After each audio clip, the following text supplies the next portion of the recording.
The rain hammered against the windows of the small bakery with an intensity that matched the storm brewing inside Marcus Chun's chest. At 52, he sat hunched over a corner table, his expensive suit wrinkled and his usually pristine appearance disheveled. The CEO of Shun Industries, a multinational corporation worth billions, looked nothing like the commanding figure who graced magazine covers and dominated boardrooms. Today he was just a broken man staring into the depths of his untouched coffee, watching his reflection ripple with each tear that fell. The diagnosis still echoed in his mind like a death sentence. Stage 4 pancreatic cancer, 6 months, maybe less. The irony wasn't lost on him that a man who had spent his entire life building an empire would leave this world having never truly lived. His wife had left him years ago, taking their daughter with her, tired of competing with his obsession for success. His relationships were transactional, his friendships non-existent, and his family estranged. He had everything money could buy and nothing that truly mattered. Marcus had driven aimlessly through the city streets after leaving the doctor's office, his mind numb with the weight of his mortality. The bakery had appeared through the rain, like a beacon, its warm yellow light cutting through the gray afternoon. He'd stumbled inside, not for food or comfort, but simply because he couldn't bear to be alone with his thoughts in the confines of his car any longer, the warm air inside. The bakery enveloped him like a gentle embrace, carrying the scent of fresh bread and sweet pastries. The elderly woman behind the counter looked up from her work, her weathered face creased with concern as she took in Marcus's disheveled appearance. She didn't recognize him as the powerful businessman whose face occasionally appeared on the evening news. She simply saw a man who looked lost and hurting. Marcus chose a table in the corner, as far from the other customers as possible.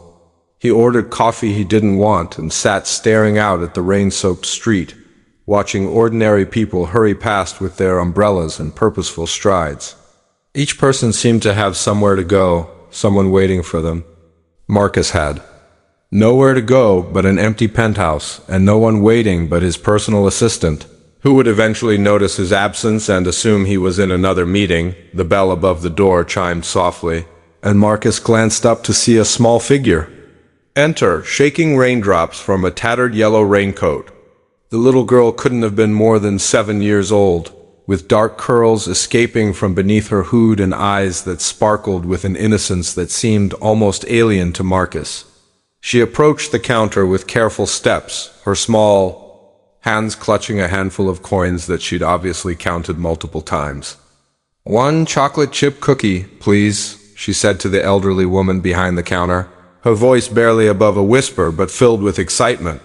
The baker smiled warmly and selected the largest, most golden cookie from the display case, placing it carefully in a paper bag. The little girl counted out her coins with meticulous precision, her tongue poking out slightly in concentration. Marcus watched this simple transaction with detached curiosity, wondering when he had last experienced such uncomplicated joy over something so small. The girl's face lit up as she received her treasure, and she clutched the bag to her chest, as if it contained the most precious gift in the world. The little girl, still holding her cookie like a sacred relic, found a seat at the table directly next to Marcus. She carefully opened the bag and peered inside, her eyes widening with delight. Then, with the deliberate care of someone who understood the value of what they possessed, she broke the cookie in half, wrapping one piece back in the paper with gentle precision. Marcus found himself strangely fascinated by her methodical approach to what should have been a simple snack. She took small, deliberate bites, closing her eyes to savor each morsel as if it were the most exquisite delicacy. Between bites, she would pause and smile to herself, lost in the simple pleasure of the moment. "Is it good?" Marcus found himself asking, the words escaping before he could stop them. It had been so long since he'd spoken to anyone without an agenda, without calculating profit margins or strategic advantages. The little girl looked up at him with those bright eyes and nodded enthusiastically, chocolate chips visible on her small white teeth. "It's the best cookie in the whole world," she declared with the absolute certainty that only children possess.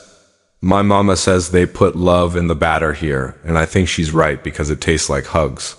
Marcus felt something crack inside his chest, a fissure in the wall he'd built around his heart. Your mama sounds very wise, he said softly, surprised by the gentleness in his own voice.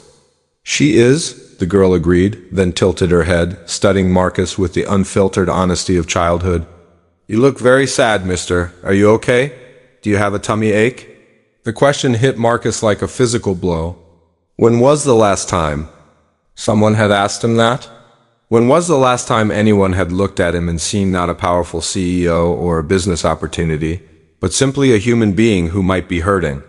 I'm having a very difficult day, Marcus admitted, his voice rough, with emotion he'd forgotten how to express. Actually, it's been a difficult few years if I'm being honest. The little girl nodded solemnly, as if she understood the weight of difficult days despite her young age. I know about those, she said seriously. Sometimes life gives us really hard puzzles to solve, and we don't know if we're smart enough to figure them out. Marcus stared at this child, amazed by her wisdom. That's exactly how I feel, he whispered without hesitation.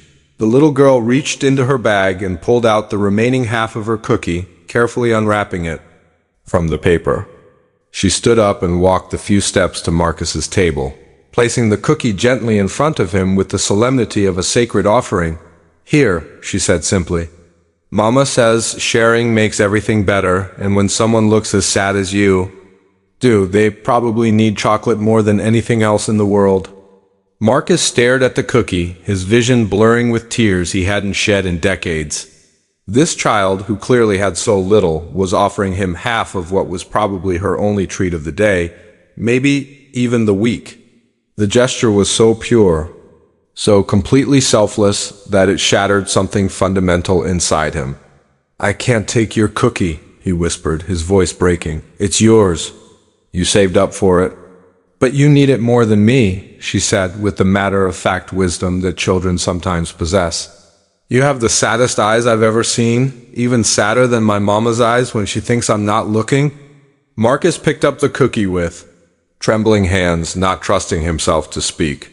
The little girl smiled, satisfied with her good deed, and returned to her seat. She continued eating her half of the cookie, but now she divided her attention between savoring her treat and watching Marcus with the protective concern of a much older soul. What's your name? Marcus asked when he finally found his voice. Emma Sofia Rodriguez, she replied formally, swinging her legs under the table. But most people just call me Emma. What's yours? Marcus, he said, realizing he hadn't introduced himself by just his first name in years. In his world, he was always Mr. Chun, or Sir, or simply the CEO, never just Marcus. That's a nice name, Emma said thoughtfully. It sounds strong, like a knight's name. Are you a knight, Marcus? Marcus almost laughed despite his pain. No, sweetheart, I'm just a businessman. Not nearly as noble as a knight. I think you could be a knight if you wanted to, Emma said with conviction. Knights help people who are in trouble, and you look like someone who could help people if you tried. Her words cut through him like a blade. When was the last time he'd helped anyone? When was the last time he'd done anything that wasn't ultimately about increasing his own wealth or power? Emma checked a small digital watch on her wrist, the kind that came in cereal boxes. Oh, I have to go soon.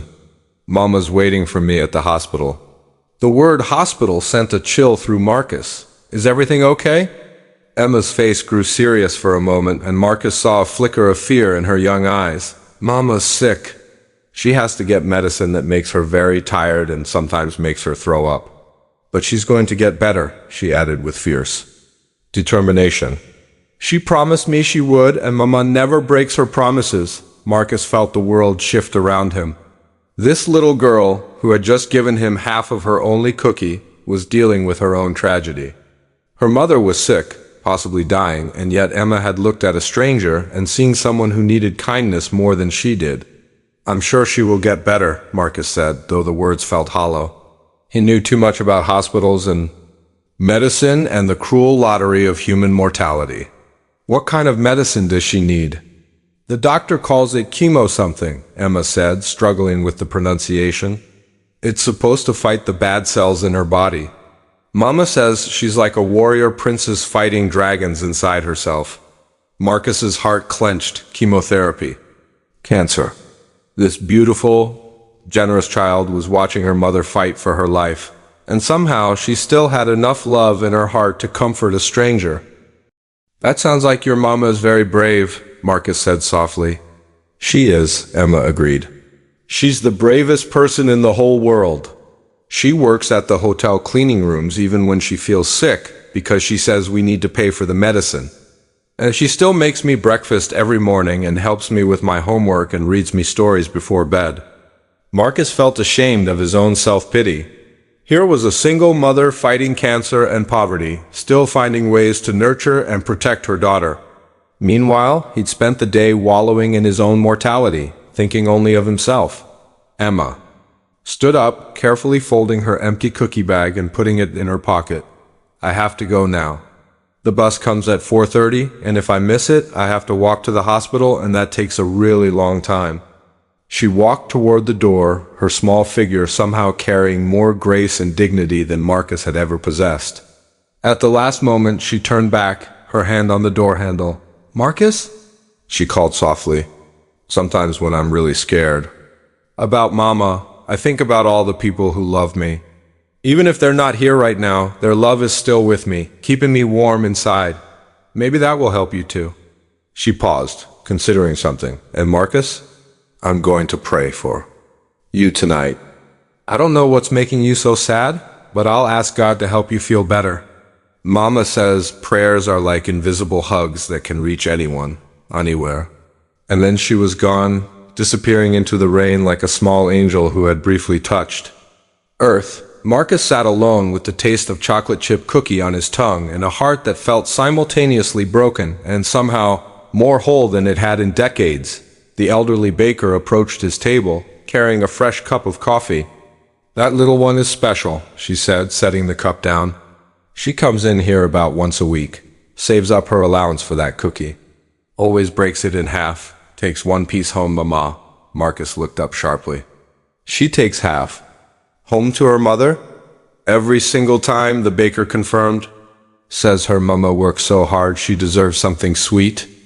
"That child gave you her mama's half of the cookie." The revelation hit Marcus like a physical blow. Emma hadn't just given him half of her treat. She'd given him the half she was saving for her sick mother. The sacrifice was even more profound than he'd realized. That night, Marcus lay awake in his penthouse apartment, staring at the city lights through floor-to-ceiling windows. The cookie had been the most delicious thing he'd ever tasted. Not because of the ingredients, but because of the love with which it had been given. He thought about Emma, probably sleeping in some modest apartment, dreaming of her mother's recovery. He thought about Maria, fighting for her life not just for herself, but for the little girl who depended on her. The next morning, Marcus did something he hadn't done in years. Instead of going directly to his office, he drove to the hospital, where Emma had mentioned her mother was receiving treatment. The building was old but well-maintained, clearly a public hospital that served the city's less fortunate residents. The pediatric oncology ward was a place of whispered conversations and brave smiles. Marcus approached the nurse's station with the same determination he'd once brought to hostile takeovers, but with a completely different purpose. "I'm looking for a little girl named Emma Rodriguez," he said to the nurse on duty. "Her mother is a patient here." The nurse, a kind-faced woman named Sarah, according to her badge, looked at him with professional caution. "Are you family?" "No," Marcus admitted. "I met Emma yesterday. She was very kind to me during a difficult moment, and I wanted to return the favor." Sarah's expression softened as she studied his face. "Emma Rodriguez, sweet little thing with the big brown eyes. Her mother, Maria, is in room 304. She's been fighting cervical cancer for 8 months now. Emma comes every day after school, takes the bus by herself." She paused, studying Marcus more carefully. "You said she was kind to you?" "She gave me half of her cookie," Marcus said simply. "When I was having the worst day of my life, a little girl I'd never met decided I needed kindness more than she needed her only treat. I found out later that she always saves half for her mother. Sarah's eyes filled with tears. That sounds exactly like Emma. She's got the biggest heart of any kid I've ever met. Even when her mama is having the hardest days, throwing up from chemo or too weak to sit up, Emma finds ways to make her laugh. She'd do little dances or tell jokes or draw pictures. Marcus felt that familiar crack in his chest widening. How bad is it? The mother's condition? Sarah glanced around, then lowered her voice. Maria's been fighting hard and the doctors are cautiously optimistic, but the financial situation is devastating. They're about to lose their apartment because Maria can't work full-time anymore. She's been trying to clean hotel rooms between treatments, but she's so weak some days she can barely stand. What about insurance? She's undocumented, Sarah said quietly. Came here 15 years ago, been paying into the system, but she can't get proper insurance. The hospital is treating her through our charity program, but it only covers the basic treatment. She needs better medication, more frequent scans, but Sarah shrugged helplessly. Marcus felt a familiar fire building in his chest, but this time it wasn't ambition or anger. It was righteous indignation on behalf of a woman he'd never met, and the child who had shown him what true generosity looked like. Room 304? He asked quietly. Room 304, Sarah confirmed. But visiting hours don't start until 10? I'll wait, Marcus said. Settling into a chair in the waiting area, he spent the next 2 hours watching the daily drama of the hospital unfold around him. Families arrived with flowers and worried expressions. Doctors moved purposefully through the corridors, their faces masks of professional competence. Children in wheelchairs were pushed past by loving parents, their bald heads covered with colorful caps. Marcus found himself thinking about his own daughter, Jessica, now 25 and living on the other coast. She'd tried to maintain a relationship with him for years, but his constant travel and preoccupation with business had eventually worn her down. Their last conversation had been a brief phone call on her birthday, stilted and formal. She'd stopped asking him to visit, stopped sharing details about her life. He told himself it was natural for adult children to become independent, but the truth was that he'd simply been too busy building his empire to build a relationship with his own daughter. When visiting hours began, Marcus made his way to room 304. Through the partially open door, he could see Emma sitting beside the bed, reading aloud from a picture book. Her mother, Maria, was a thin woman with olive skin and kind eyes, her head covered by a colorful silk scarf. Despite the obvious toll of chemotherapy, she listened to her daughter's reading with complete attention and unconditional love. Marcus knocked softly on the doorframe. Emma looked up and her face lit up with recognition and genuine joy. "Marcus!" she exclaimed, jumping up from her chair. "Mama, this is my friend Marcus. He was having a really difficult day yesterday, so I shared my cookie with him. He has sad eyes, but they look a little bit happier today." Maria struggled to sit up straighter in her bed, her movements careful and deliberate.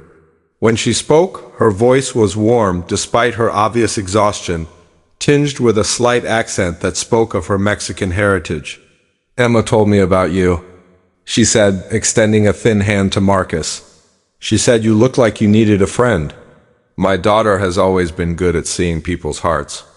"She was right," Marcus said, taking Maria's hand gently. "I did need a friend. I needed exactly the kind of friend Emma is." For the next hour, Marcus sat with Emma and Maria, listening to their stories and carefully sharing pieces of his own. He learned that Maria had come to the United States from Guadalajara 15 years ago, working multiple jobs to build a better life for her unborn daughter. She'd been a housekeeper, a waitress, a seamstress, and a nanny, always putting Emma's needs before her own. When the cancer diagnosis came 6 months ago, she'd been terrified not of dying, but of leaving Emma alone in the world. "She's the light of my life," Maria said, watching Emma color in a book at the foot of the bed. "Everything I do, everything I sacrifice, it's all for her. She's so smart, so kind, so full of love. She deserves every opportunity in the world." Marcus found himself thinking about his own daughter, who had grown up with every material advantage, but perhaps not enough of the pure, unconditional love that Emma received from her mother every day. He thought about the empire he'd built and the relationships he'd sacrificed to build it. What was the point of having everything if you had no one to share it with? What does Emma want to be when she grows up? Marcus asked. Emma looked up from her coloring, her face serious. I want to be a doctor, she said. Like the doctors who are helping Mama get better. I want to help other people feel better too. That's a wonderful dream, Marcus said, and he meant it. You'll make an excellent doctor. But first I need to learn how to read really big words, Emma said practically. And I need to go to college, but Mama says that costs a lot of money. Maria's face tightened with worry. We'll find a way, Mia. There are scholarships, programs to help. You're going to college, I promise. Marcus felt something shift inside him, a sense of purpose he hadn't experienced in years. Emma, would you like to show me more of your pictures? I'd love to see what you've been working on. For the next several weeks, Marcus became a regular visitor to room 304. He brought books for Emma, flowers for Maria, and slowly, carefully, he began to insert himself into their lives. But he was careful to do it in a way that preserved their dignity and independence. Working through his corporate attorneys and the hospital's financial aid program, Marcus quietly arranged for Maria's treatment to be upgraded. Better medications, more frequent scans, access to specialist consultations. The hospital administration was told that an anonymous donor had established a fund specifically for undocumented patients with cancer. He arranged for a better apartment in a safer neighborhood, presenting it as a lucky break through a housing assistance program that he'd funded through a shell corporation. He hired Maria's cousin, who was documented to be the official tenant. With Maria listed as a family member, most importantly, he arranged for Emma to attend the city's best private school, with full scholarship funding that appeared to come from a prestigious educational foundation. The school's administrators were told that Emma had been selected through a special program for academically gifted children from underserved communities. But more than the financial help Marcus brought, something that money couldn't buy, genuine friendship and love. He listened to Emma's stories about school and her dreams of becoming a doctor. He helped her with homework, teaching her the big words she'd need to know. He sat with Maria during her chemotherapy sessions, holding her hand through the nausea and pain, and slowly became the friend she'd needed during the darkest period of her life. The cancer was responding to treatment, and Maria was getting stronger every day. Her hair was starting to grow back, and she was able to work part-time at a job Marcus had arranged through his network of business contacts. Emma was thriving in her new school, her natural intelligence blossoming under the attention of excellent teachers. 6 months after that rainy day in the bakery, Marcus sat in his office reviewing the papers his lawyer had prepared. His will had been completely rewritten, his estate restructured, and his priorities fundamentally shifted. Chun Industries would continue to operate, but under new management focused on corporate responsibility and humanitarian efforts. The majority of his wealth would go to a foundation dedicated to helping families facing medical crises, with a special focus on helping undocumented immigrants access healthcare. But the most important change wasn't in his legal documents. It was in his heart and in his daily life. Marcus had started volunteering at the hospital, reading to children in the cancer ward and sitting with families during their darkest hours. He'd reached out to his estranged daughter not to ask for forgiveness, but to offer his love without conditions or expectations. The conversations were awkward at first, but Jessica had slowly begun to open up, sharing details about her life as a social worker in Seattle. He'd also begun to understand that redemption wasn't about erasing the past, but about choosing to live differently in the present. Every day was a new opportunity to choose kindness over profit, love over success, connection over isolation. Emma bounded into his office that afternoon, her face glowing with excitement. She was dressed in her new school uniform, her backpack filled with books and art supplies. Maria's latest scans had come back completely clear, and the doctors were optimistic about her long-term prognosis. Mama says you're our guardian angel, Emma said, settling into the chair across from Marcus's desk as if she owned the place. But I told her you're just Marcus, and that's even better. Marcus laughed. the sound genuine and warm. Why is that? Better? Because angels are supposed to help people, Emma said with her characteristic wisdom. But Marcus chose to help people. That's much more special. Angels have to be good, but people get to decide to be good. That evening, Marcus returned to the little bakery where it all began. The same elderly woman was behind the counter, and the same warm yellow light filled the space. He ordered 3 chocolate chip cookies and sat at the same table where he'd first met Emma. His phone buzzed with work emails and urgent messages, but Marcus ignored them all. Instead, he broke one of the cookies in half and sat quietly, remembering the moment when a little girl had looked at a stranger and seen someone who needed kindness more than she needed her only treat. The rain had stopped, and through the window, Marcus could see the city lights twinkling like stars. He thought about Emma, safe in her new school, working toward her dream of becoming a doctor. He thought about Maria, growing stronger every day, her future bright with possibility and hope. He thought about his own future, however long it might be, and the ways he could continue to make a difference in the world. Marcus had learned that fate wasn't about the cards you were dealt, but about how you chose to play them. He'd learned that redemption wasn't a destination, but a daily choice to be better than you were yesterday.